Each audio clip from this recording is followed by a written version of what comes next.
l'histoire d'une société qui, faute de preuves, doit marquer le stop.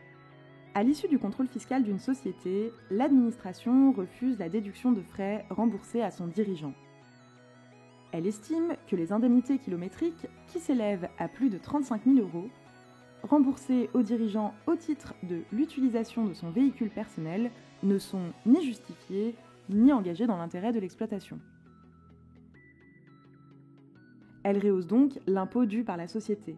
La société conteste et rappelle que ce remboursement de frais correspond à des déplacements professionnels et qu'il est donc déductible. Mais l'administration constate que la société a acheté un véhicule de sorte que l'utilisation par le dirigeant de son propre véhicule fait double emploi. La société se défend et explique que le véhicule qu'elle a acheté n'est utilisé que par les salariés et non par le dirigeant. Le juge valide le redressement et rappelle que la société doit prouver que les frais kilométriques dont la déduction fiscale est demandée ont un caractère professionnel, ce qu'elle ne fait pas ici. Une entreprise peut être amenée à engager, voire à rembourser sur justificatif en cas d'utilisation d'un véhicule personnel, des frais dans le cadre des déplacements professionnels de ses collaborateurs ou de ses dirigeants.